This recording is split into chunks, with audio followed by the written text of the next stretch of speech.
When you were a kid, I bet you drew a house something like this. You probably drew a square with a triangle for the roof. The windows were square, and don't forget the chimney with all the smoke pouring out of it. There was probably a path leading to the house, and maybe a tree. There would have probably been a sun, maybe with a smiley face, and there was a line where the sky ended and the grass began.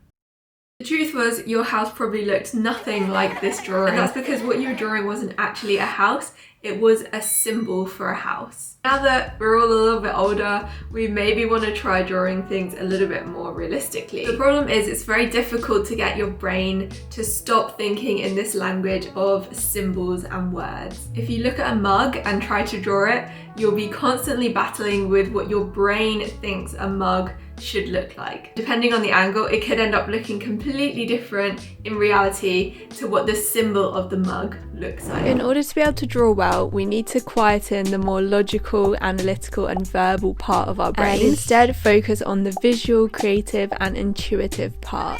You might have already heard of some of these ideas because they come from a very, very famous book by Betty Edwards, Drawing on the Right Side of the Brain. In the book, which was first published in 1979, the left is the logical, analytical side and the right is the visual, intuitive side. So how can you actually access this part of your brain? Personally, when I'm drawing, I like to constantly tell myself that I'm not drawing the thing that I'm drawing. We need to quieten the part of our brain that's saying, "That's a tree.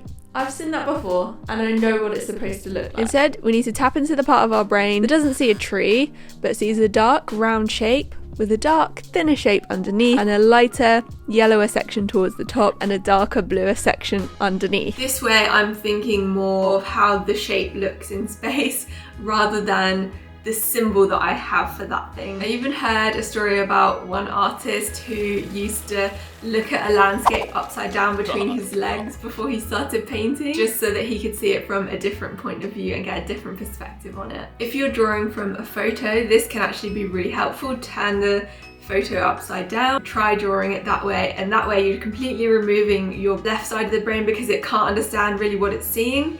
All it knows is it's just looking at certain shapes and objects, so that's a really good trick. And I guess if you're just painting from life, then maybe just looking at it upside down through your legs could work. Another thing you can do is get a mirror, which can be very helpful for just seeing things slightly differently.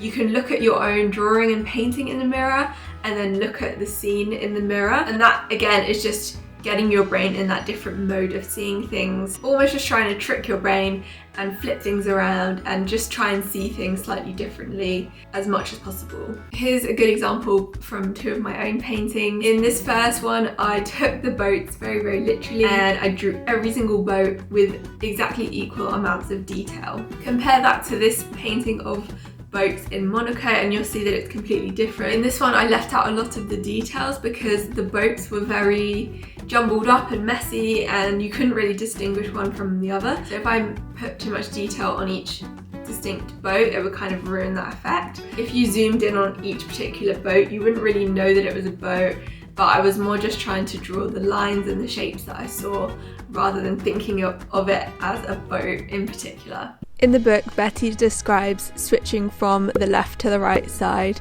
as a change in conscious state where artists feel a sense of close connection with their work, a sense of timelessness, difficulty in using words or understanding spoken words, a feeling of confidence and a lack of anxiety, and a close attention to shapes and spaces and forms that remain nameless.